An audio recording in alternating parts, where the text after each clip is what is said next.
Good evening, ladies and gentlemen, and thank you for joining us tonight on episode 6, season 2 of The Standoff with Brad and Richie here on New Zealand Sport Radio. We're here live every Wednesday on Facebook throughout the season. It was a week full of blowouts that shone a light on the divide between the top sides and the cellar dwellers. Richie, what do you think of the round? Evening, Brad.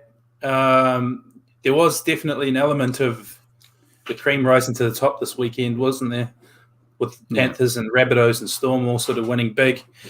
Not the greatest of results for us Warriors fans. And the Dragons continue to surprise us. Exactly. And while we're here live on Wednesday evenings at 8 p.m, you can also catch our show via our podcast on iHeartRadio at your convenience. As always, we're going to be covering everything you need to know in the week that was rugby league, including our top stories of the week, a review of the round 4 matches and our picks. We'll then stop and answer some questions from all of you, and then we'll preview the round 5 clashes and make our picks before ending the night with some Super League and overseas news. So remember to tune in to get your rugby league news, and remember to send us comments and questions throughout the show. Let's just get straight into the top stories of the week, Richie. I think number 1 is the news today of Tommy Radonkas. I always get his last name wrong, sorry. He passed away today at the age of 70 after a long battle with cancer. Before I go for a bit of a ramble, you got any thoughts on the news? Yeah, pretty upsetting news for the league community. He's considered one of the tough little nuggets of our game and true competitor. And if you're a Blues fan like myself, he's a bit of a legend, and he bleeds New South Wales and just a real icon of the game. So, I think it's right we pay our respects and recognize what a player, what a guy. Yeah, definitely. He was an icon. Played 200 games for Western Suburbs, played 20 tests for Australia, and was really known for being a tough, no-nonsense character. And it's going to leave a massive legacy and will be missed. I think for State of Origin, I think one thing that always stuck true with him was his hatred for Queensland as a New South Welshman. And he was always famous for his cattle cry, which basically was a shout out to start a bit of biffo, which we don't see nowadays. But true tough competitor. And I think there was a quote from him when he said, like, a lot of people always tried comparing him to Peter Sterling and other halfbacks of his era. And he said, while he was never a player like Peter Sterling, the fact that he was always in a conversation with a guy like Sterling made him extremely proud. So, a tough old bugger, but very humble in his own abilities. Yeah, rest in peace to the little nugget. Yeah, so send my well wishes to his family, and let's get on to some more news. You mentioned it already a bit as well, but the blowouts that we had in round 4, some people are very concerned about it, saying that I think I've got a stat here. The average winning margin in all games in the past round was 26 points. Some teams just can't keep up with the pace. I had a little bit of a feel that it's just a poor timed part of the draw where we had the best teams going up against the worst. Do you think it was just that, or do you think there's a bit more? Yeah, I think probably a little bit of that. And I think, you'll eventually start seeing these teams like Cowboys and Broncos playing each other, and they'll jag a win or two. The scorelines are, maybe it's an element of the new rules too, and the faster game. And once you get ahead, it's hard to sort of peg back. Yeah, definitely. It's very hard with the new rules to change momentum when it's in full swing in one direction. We've seen some teams like the Warriors against the Raiders manage to peg back a big lead, but we haven't had too many games like that this year. Basically, once a team gets in front, there's no stopping them. So we'll see. There's some brutal matchups this week, which we'll talk about in our preview. So we could be in for some more big ones. Next bit of news has changed 2 or 3 times since it first came out, but Reece Walsh was set to join the Warriors basically today. Paul Turner was the player that apparently was going to be swapped from the Warriors to the Broncos, but he's refused the swap due to the Broncos effectively wanting him to come over as a development player, and Paul Turner's a top 30 player at the Warriors, so he's said no, he wants to stay unless he gets the same deal there. I think it was it was lucky because I don't want to see Paul Turner go, but I think it could be a bad sign that the Warriors were willing to let him go in the first place. Perhaps they sort of see him as a like for like with Walsh and see Walsh as the guy that they've signed on the money to, to do that job. So won't bring him over under the tutelage of RTS. I personally, I wouldn't want to see Turner be that guy sent over there, but it may happen. It just depends. I think so. Is it true that he's not signed? Has he? He's turned it down based on the fact that it's not going to be a top 30 spot. Yeah, he's turned it down. So I think right now it's up to the Warriors have to either find another development player to offer, which isn't. I can't think of any at the moment. I don't have too many development players off the top of my head that fit the kind of mold that the Broncos are looking for. So I'm not too sure what will happen there, but I'll keep an eye on it, and I'm sure we'll have more news for next week. Yeah, for sure. I mean, it'd be exciting to get him over now. I'm sort of in that camp. I know I've read a lot of things on Warriors fan pages on Facebook where they're not too keen on letting Turner go, but it's a business nowadays. It is a business, yeah. I would like to see Walsh over. I think him learning from Roger while he's here would benefit him greatly. But yeah, I still want to keep Turner too. So I'm not sure where I'd go with it. Next bit of news is the 18th man rules coming into effect this week. The NRL's made some changes to it. We mentioned last week that if you have 3 failed HIAs, your 18th man can come in. They've actually changed that a bit, and have said that if a player suffers a match-ending injury due to foul play and the perpetrator gets sin-binned or sent off, the 18th man can be used for that. And I think that rule's probably that facet of it will probably be used a lot more, considering we didn't get any 3 failed HIAs this week. So, yeah, you hope it wouldn't be the norm. Yeah, it may just affect a game every so often, and hopefully that's the way it ends up playing out. Yeah. So it starts this week. We'll see what happens in these games and see if it takes effect at all. I've got Paul there asking, will we see players faking a game-ending injury? Yeah, the way they've got around that, Paul, is it has to be due to foul play. So you've got to hope that if you're going to fake an injury to go off, that someone's going to hit you high or lift you too high in a tackle or something. So I think that way it's going to be harder, but time will tell. There's always ways to get around things, and coaches and players always seem to find a way. Next bit of news is a bit more happy and probably a bit more fruitful for us over here, but the Trans-Tasman bubble is going to be open mid-April. Warriors CEO Cameron George has come out and said that the Warriors are going to stay in Australia until June, like they originally promised. And hopefully by then we'll have an indication of how stable this bubble is, because we've mentioned it before when the potential rumours of a bubble happening, just the risk of having 2 teams in New Zealand and something happens and the bubble ceases to be, and then you've got 2 teams stuck here. Or vice versa, they go over for a game there and they're stuck there and they've got all their family back here. Will be interesting to see. What are your thoughts on the bubble? Yeah, well, let's just hope for a nice, clean process when the bubble's in place and no hiccups, because it'd be fantastic to see a packed house at Mount Smart. So, I'm keeping my optimistic hat on that'll play out. So, and then I can keep an eye out for you on the tally, Brad. Yeah, it'd be good to go back there for sure. It's been, I think it was August 2019 was the last game I went to at Mount Smart. So it'd be really great to get a few games there this year, and I'm sure they'll all be sellouts for so many fans here that have been dying to go to a game.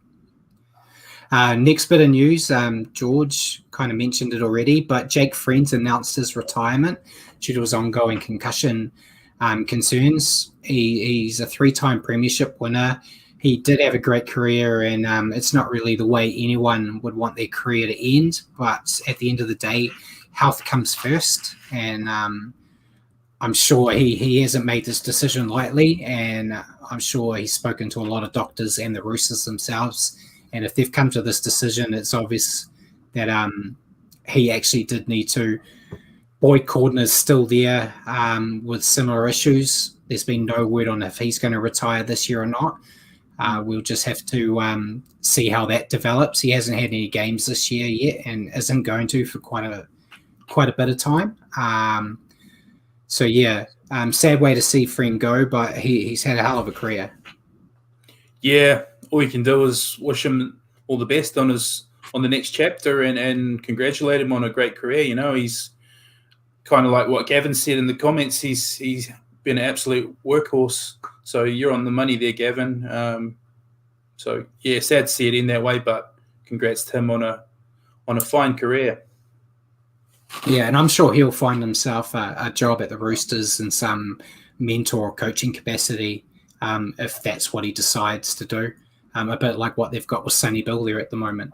On more news, Josh Maguire from the Cowboys has been offered an early release if he can get a contract elsewhere.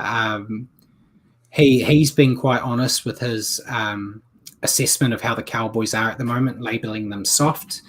And it sounds like it's basically, if you don't want to be here, you can go. I think the Cowboys in general are quite a mess, and perhaps a roster clean-out's what's needed. Yeah, that's a funny situation. There's sort of been rumors going around that he's not getting along too well with Todd Payten. So, maybe Todd Payten's come in and ruffled some feathers there, but I think whatever way you kind of look at it, something's not gelling there with the Cowboys. So, I think there's been interest with Josh Maguire, maybe with the Dragons as well, I hear. Yeah. Dragons want to just become Broncos 2.0. So they're just trying to get any form of Bronco they can. I think any team would be silly not to have a crack at him. He's a very good player. But yeah, sometimes we've seen it with Isaiah Papali'i from the Warriors. Sometimes a change is as good as a holiday. Go to a new club and you might see him get better again, or maybe it's just the Cowboys that are a problem and not necessarily Maguire. It's going to be an interesting year in North Queensland, that's for sure. Yeah, you could be right. How good is Papali'i going? Well, I'm sure we'll cover him in our... He's going amazing.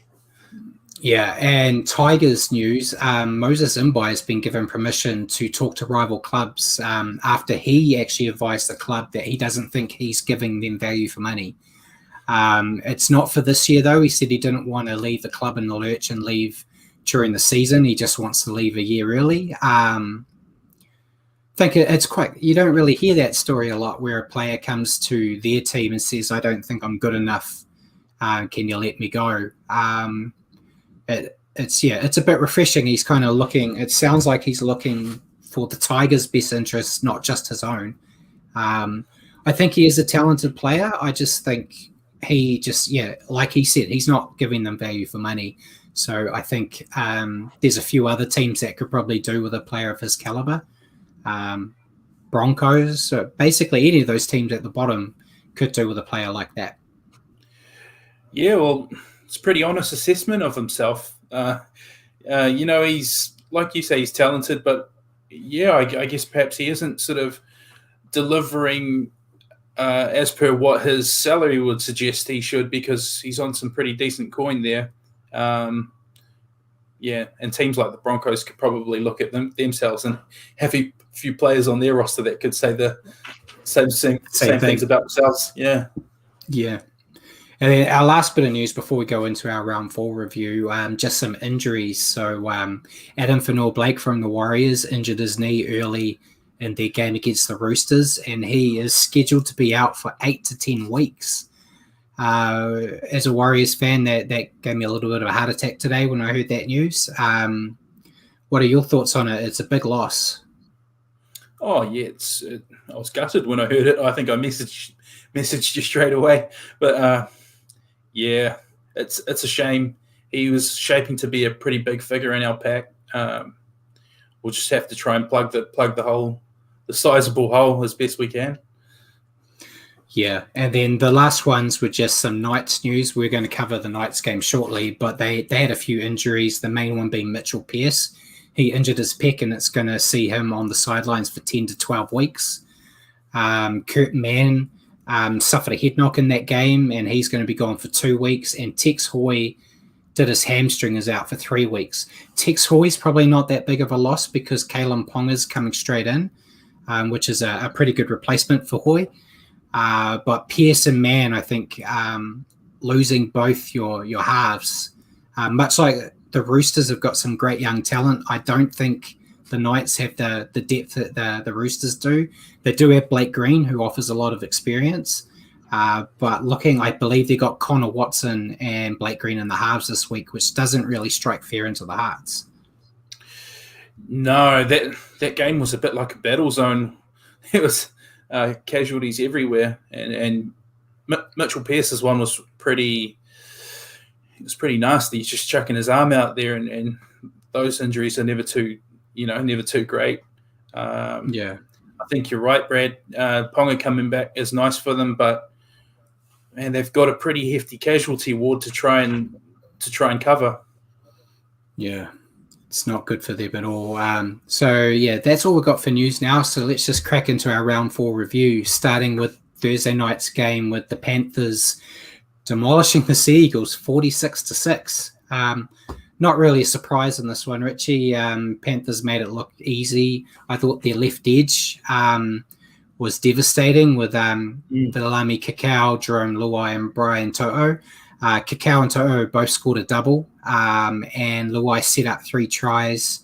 Not to mention their makeshift centre, Matt Burton, also scored a try out there as well. So very dangerous.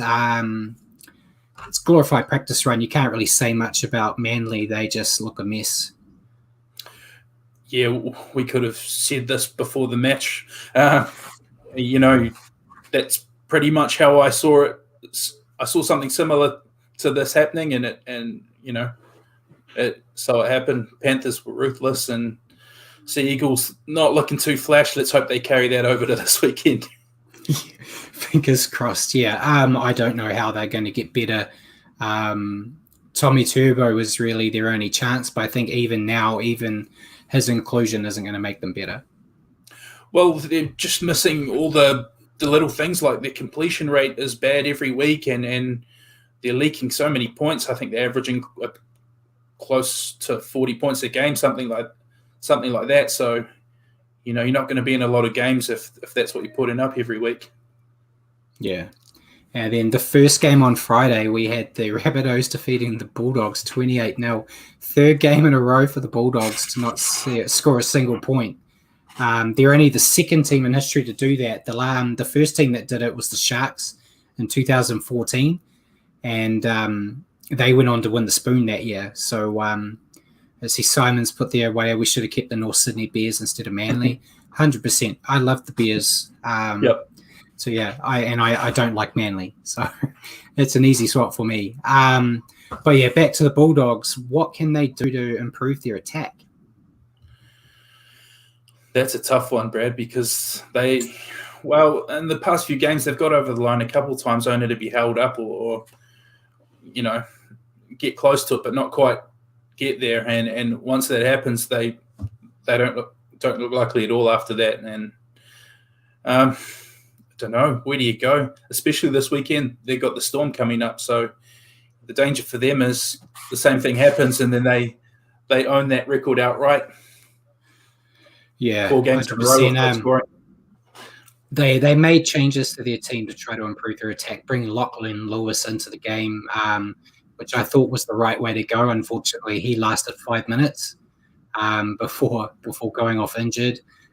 Nick Contract, one thing I noticed, their big signing, Nick Contract, he's a great runner of the ball, but every time he had the ball in hand, he didn't back himself. He was always like second guessing himself. So there's a big obvious lack of confidence in the side right now, deservingly so. But I think if they can get some of those guys that are strike weapons to have some confidence and give it 100%, they might get a point here or there. So Cody Walker was looking good again, but then he's out this week because he's dropped an arm on somebody in a tackle. What did you make of that? I thought it was a dog act. I'm a fan of Cody, but I wasn't happy with what I saw there. Basically diving down and hitting someone in the back of the head or back of the neck, with your forearm. It's not a good look. He's very lucky to only have 1 week. I would have given him more, especially when the Warriors have Jermaine Tanoa-Brown still out for a crusher tackle. He's been gone. He's like a 4-week suspension when Cody could have really done some damage with what he did. I think he got off very lightly. But the Rabbitohs, it's just a new round, same result. They've got their ball handling and not dropping the ball all sorted, and they are causing heaps of trouble. Yeah, they are shaping up to be surely top 4, right? Pushing for that title contention, definitely. Yeah, 100%.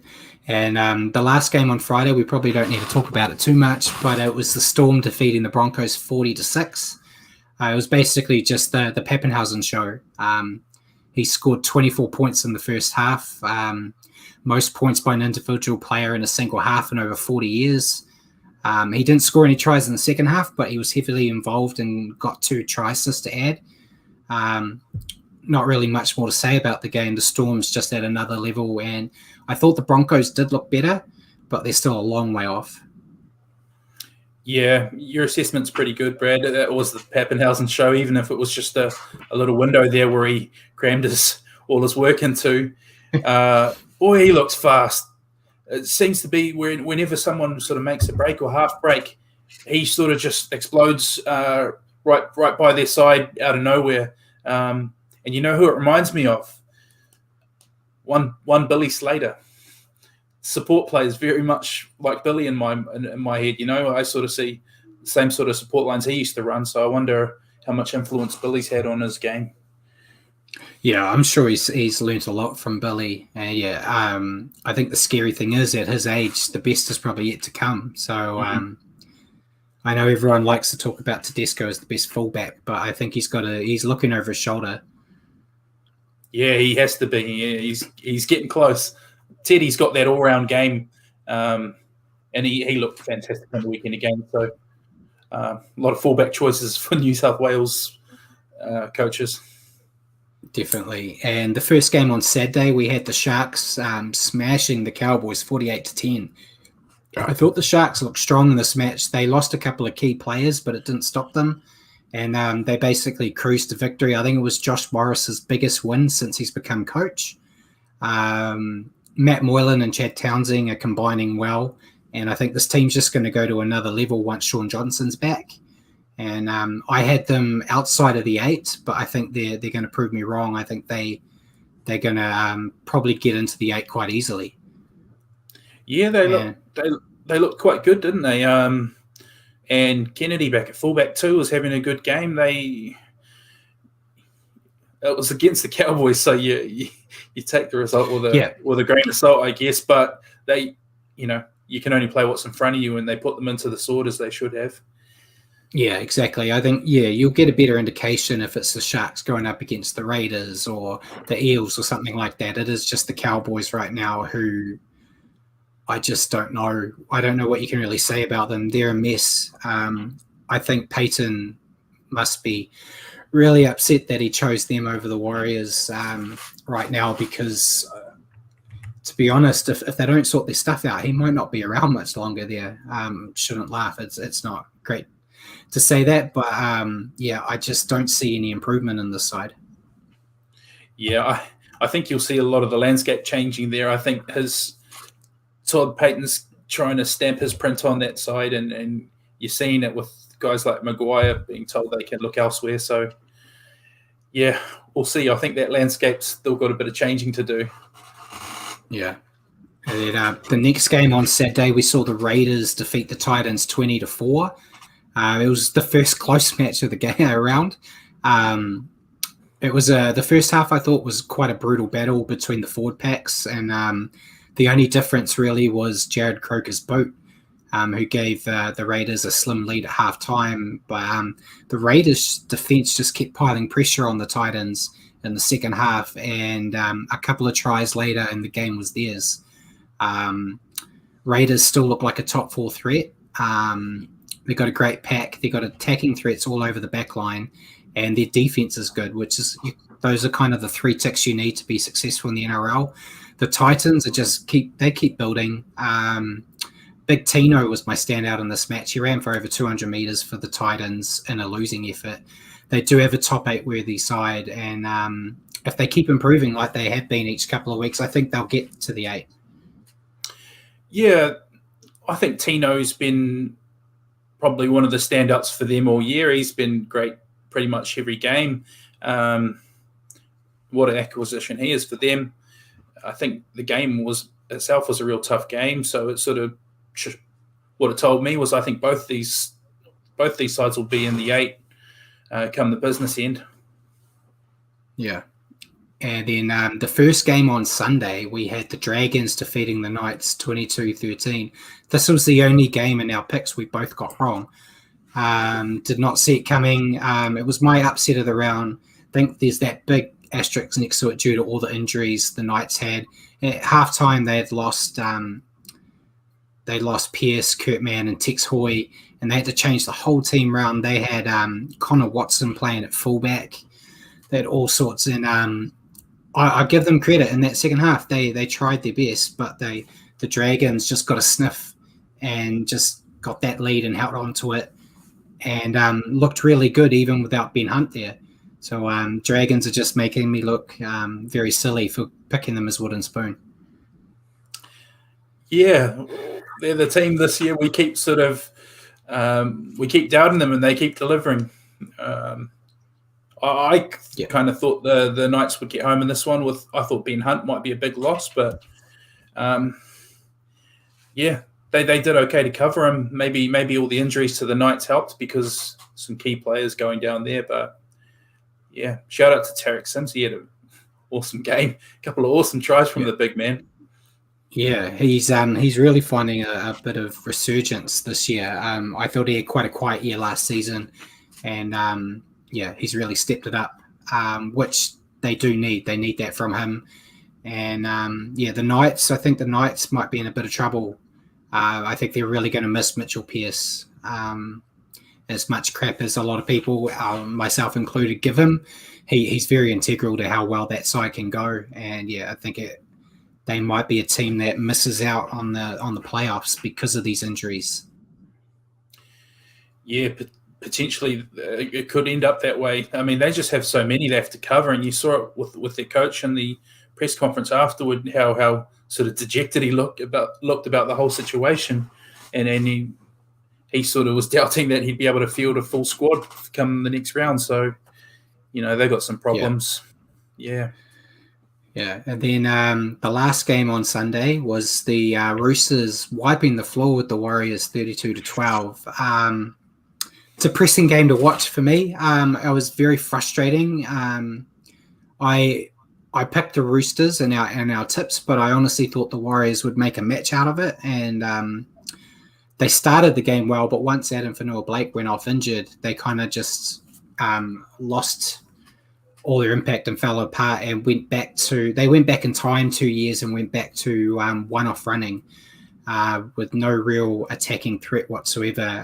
It got to the point where you could pick what they were going to do before they did it, which meant the Roosters knew that too, and it showed in how the Roosters managed to keep them out from scoring in the second half. What were your thoughts on this game?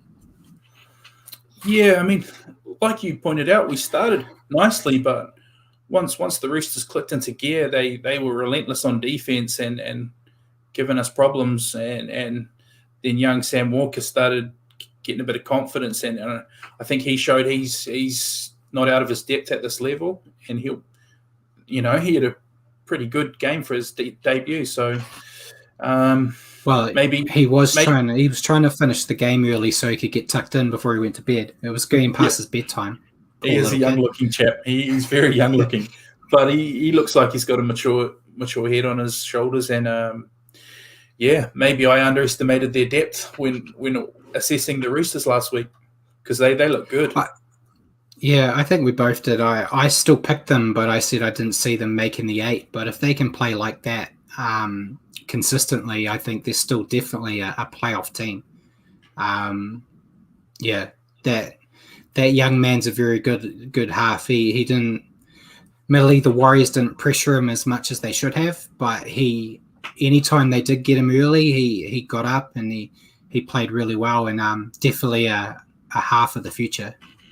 I think it has to be said about the Warriors too that the defense looked pretty soft. I mean, when you saw a couple of the Morris boys' tries, the effort didn't look too strong to get back and cover those plays. That was sort of one of the most disappointing parts for me. What did you reckon?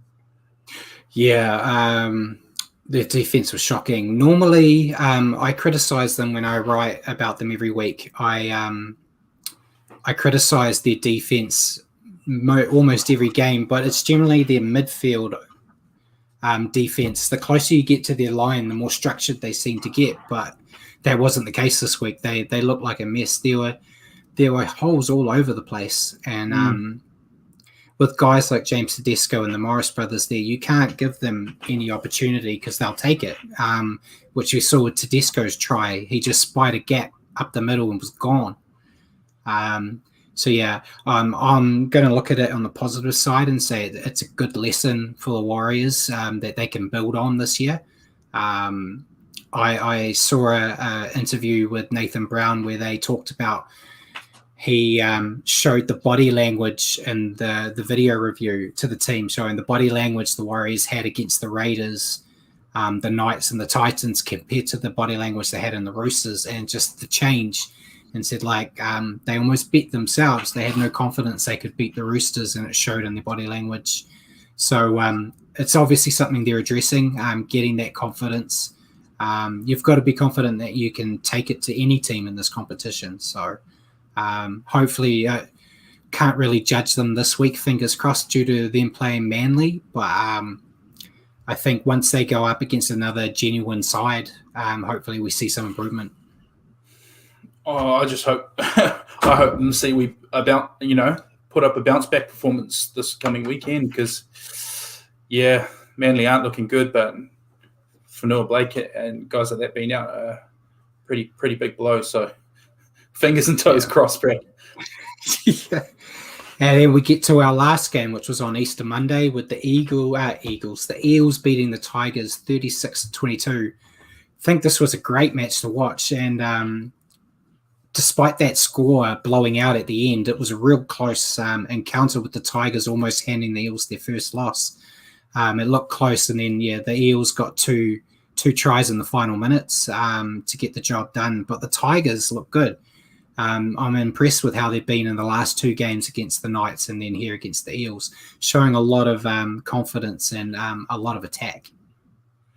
Yeah, and some of the tries were great. Some awesome tries. It was a cracking game, and you sort of saw the Eels under a bit of pressure there, and Dewey was hitting some big spiral bombs and giving Ferguson and even Gutho some problems under the high ball, and they managed to find some points and get a bit of momentum off the back of that. But the Eels look like they could be a real deal team this year, and they found a way to win that one on Easter Monday. Yeah, I think they're still one of the form sides in the comp. They got a scare here, but they showed the class that the game was almost going to slip out of their grasp, but they just stuck firm and got the win. So you kind of need that attitude, because unlike 80% of the games this week, you're not going to run away with victories all the time. You're going to have some tight tussles, and it's that mentality in those tight tussles that just kind of sets you apart from the rest of the league. So I think they're going to be the ones to watch. Yeah, gun game from Papali'i too. He continues to impress. Nice to see a ex-Warrior do good things once he's gone over there. Yeah, I think, like I said earlier, change is as good as a holiday. I think he needed to get out of the Warriors system, and it's really worked for him. It doesn't always work for all the players, but yeah, I'm happy to see him doing well. Yeah, likewise. So that was round 4, so we may as well talk about the picks. I got 7 out of 8 this week, with the Knights being my only blemish, and Richie, you got 5 out of 8. Poor week for you. About time. Yeah, which gives us our. Yeah, we're dead even now. So I'm on 22 out of 32, and you're on 22 out of 32. So I needed some good wins this week to get me back in the race, and yeah, it's back to being a tight tussle. Yeah, good stuff. So we got any questions from the crowd there, Paul?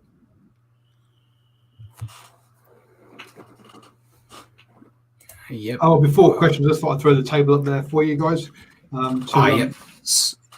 Have a chat about. So I think we've got the Panthers and the Eels at the top. Still the only 2 teams undefeated. The Roosters have gone up to 3rd after that win against the Warriors. The Rabbitohs are in at 4th. Then you got the Raiders, the Dragons, the Storm, and the Sharks finishing off the top 8. Didn't think we'd see the Dragons up there. As I continue to say, Titans, Knights, and Warriors are just outside the 8.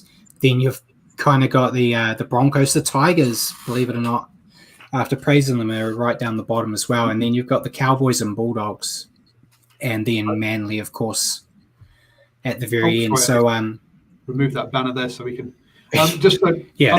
One thing I jumped at me was the Storm, 2 wins at home, 2 wins away. Sorry, 2 losses away, so they can win at home, but they lose away.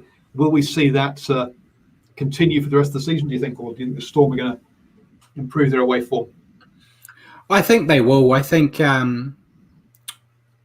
they've just unfortunately had some real tough clashes away. They had to play Parramatta at Bank West, which no one seems to win at Bank West when they're playing the Eels. So I think that was just that. I think once they get back into the swing of things, they'll be right as rain, unfortunately.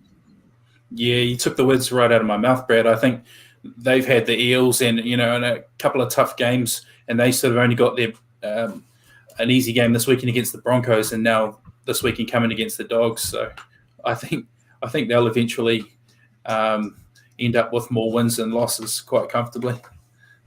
Yeah. So Jordan says, when are the Warriors projected to play their first home game back in New Zealand? I think they said they're aiming for, I think it's the first weekend of July. So I think it's like the 2nd of, hold on, I got a calendar here. Let's have a look. Look at a Warriors calendar.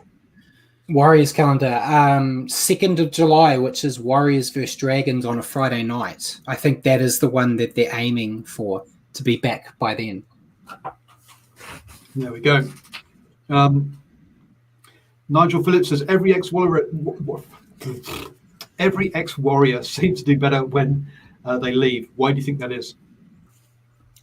I wouldn't say every Warrior. There's a few that they've let go that have kind of disappeared, like Bradley Abbey, and Ata Hingano didn't really do that flash with the Raiders. But I think it's for a lot of them, it's their first time moving away from New Zealand. They're in a completely new environment. Maybe they don't have those like the comfort of home where you can kind of be a bit more laxed. I'm not too sure. Could be down to they just respond better to the training staff and coaches at other clubs. It's not. It happens a lot, but you look at guys like James Maloney. James Maloney was on his way to being a builder until he moved from Australia to New Zealand and turned his career around. So it does swing both ways, just not always coming to the Warriors and getting better. But I think sometimes young guys just need to get out of their routine, and it benefits them. Mm-hmm. Even guys like Ben Matalino and Russell Packer, once they left here, didn't exactly go any better, did they? They kind of just carried on their trajectory or even dropped off slightly. So maybe that is a slight prison. So yeah, well, yeah, he did. But once he came back, yeah. But I think in my mind that's a slight misconception too. I mean, you get guys like Nicole Klokstad who go over and look amazing, but you get your guys that go elsewhere and don't set the world on fire as well. Yeah. No. And who do you guys think will win the Fox Memorial competition? I don't know. I might cheat and just say Mount Albert. Yeah, I'll go with you there, Brad. I'm not actually sure what's going on too much with it. I'm a bit out of sight, out of mind from that comp. I haven't followed it that much since Manurewa dropped out of it. So once the Marlins were out, I kind of lost a little bit of interest. But yeah, Mount Albert's always in there. Point Chev, Howick. There's generally 3 or 4 that are in the running. Cool. That's it from the chat, guys. Cool. Well, we may as well go with your question for me. I might skip my question because we're running a bit short on time. But sure, your question's a bit of a doozy. Yeah, it's still the Bulldogs. So if they fail to score this weekend, that's 4 consecutive games without scoring, and that would be the worst run of any team in NRL history. And they're only up against the Melbourne Storm. How do you see it going? Do they pick up a point? Any point? Do they take the 2 if they're behind and there's 30 seconds left on the clock? We shouldn't laugh. I think if that situation did happen, I think they would. Just to stop that. Normally, I'd say I would never go into a game predicting a team not to score points, but the Storm have great defense. So it's very probable that the Bulldogs will struggle to get any points again this week. So they could go 4 from 4. It's not really an answer to your question. I'm sitting on the fence here, but I'd say it's probably a 70-30 split that the Bulldogs walk away with no points. I'm hoping they get some points. I hope so too. I never want to see a team go that poorly. Even getting 1 try, I think it wouldn't be great, but it's still better than nothing. So if they, it could be if they score a couple tries in that game against a good side like that, it might be what it takes to give them a bit of confidence to turn things around a bit. You never know. Yeah, possibly. Thank you for that question. Let's get into our round 5 preview and picks. On Thursday night, we've got the Rabbitohs versus Broncos. I've gone with the Rabbits. I think the Broncos still aren't at that level to go against the top 4 side. Yeah, I went Rabbits too. No Cody Walker. He's dropped out from suspension, and he's been insane with his form. So Benji will come in, and I think his role will be slightly different. But, he's good at facilitating chances for his teammates, and I still think they'll be too strong for the Broncos. Yeah. Then Friday night, we've got the Warriors Seagulls. I've gone with the Warriors here. I don't think the Seagulls can beat their reserve grade side right now. So I'm hoping for a big blowout here for the Warriors as a Warriors fan. But yeah, I think anything less than a heavy win would probably still raise flags with Warriors fans. If they just snuck through a narrow victory here, I think you'd be a bit concerned. Possibly. I would take any kind of win. But, you want to see the attitude right during the game. Manly have been poor, and they're going to have to do something about completing their sets and improving their defense a little if they want a chance. So I'm tipping the Warriors. I think they'll get it done. Yeah. Then the last game on Friday is the Panthers and Raiders. I've gone with the Panthers here. I think it'll be a heck of a game. But I think the Panthers are just the better side out of the 2 if I had to pick on face value. Yeah, one of the games of the round, both teams look like finals teams, but in Penrith, their form's pretty irresistible. It's hard to tip against the Panthers, so I'll run with them. Yeah, and then the first game on Saturday, we've got the Titans versus the Knights. I've gone with the Titans here. I would have picked the Knights if they didn't have all those injuries. But yeah, it's just going to be too hard for them, I think. Yeah, I think you're right. I think it would have been a lot tougher to tip this one had the Knights had a full complement of players, but we know that's far from the case. So I'm thinking Titans as well at home. They should get that one. And this one, I could probably pick this for you, but we've got the Bulldogs versus the Storm. We just talked about it in the question you asked me. I'm obviously going for the Storm, but I'm hoping to see the Bulldogs get some points on the board. Yeah, I'm tipping a big win for the Storm, but hopefully the Bulldogs can put up a bit of a fight at least. And then the last game on Saturday, we've got the Roosters versus the Sharks. I'm going with the Roosters here. I think I saw enough from them against the Warriors that I think they'll get the job done here. Sharks have been looking good, but yeah, I think this Roosters team's got something special. Yeah, this could actually end up being quite a good game, I think. But I'm with you. I think the Roosters showed enough that I think they'll carry on being a strong side. Slightly too strong for the Sharks this week. Yeah, and then the first game on Sunday, we've got Tigers versus Cowboys. I'm picking the Tigers. The Cowboys are a mess. Tigers have been good the last 2 weeks, so easy win for them, I think. Yeah, it should be. But if you're a Cowboys fan, I think playing the Tigers, they're not up the top of the ladder, so they'll be targeting this one as one they will want to be competitive in. But at Leichhardt, Tigers normally travel quite well, so hard to see something other than Tigers there. Yeah. And then we round out the round with the Eels versus the Dragons at Bank West. I just mentioned it in the Storm Eels thing. You don't beat the Eels at Bank West 9 times out of 10. So I'm picking the Eels here. Yeah, me too. As much as the Dragons have been proving us wrong recently, I think this week they might drop one this week. It looks, and yeah, you're right. The Eels at Bank West, very hard to beat. So I think I'll give them the nod. Yeah, and Simon's just mentioned that there's no Super League this weekend, but Challenge Cup, no broadcast for games in New Zealand as of yet.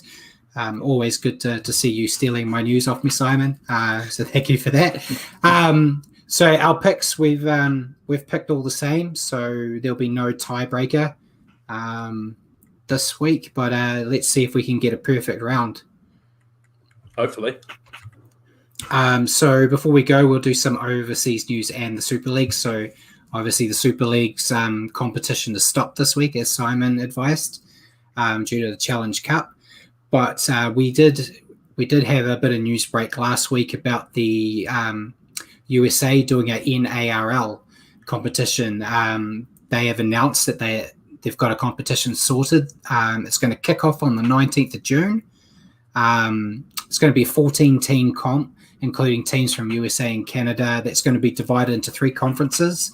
I'm going to do a bit more of a deep dive during the week to get a list of all the teams and where they're from, so we can discuss it a bit more next week. But yeah, it's good to see that they're going to have a competition over there. Obviously, we know the Toronto Wolfpacks will be one of the teams in that comp, but yeah, I'll get a breakdown of all 14 teams just so we know who, what, where, and how. And then we'll just cover the Super League results. We had St. Helens defeat Salford 29-6. Wigan Warriors defeated the Leeds Centurions 20-18. Leeds Rhinos defeated Wakefield Trinity 28-22. I think some of these scores were from last week, sorry. Wrote them down wrong. Hull FC defeated the Huddersfield Giants 22-10. And Warrington Wolves defeated the Castleford Tigers. Castleford Tigers defeated Warrington Wolves 21-12. Yeah, so there's the break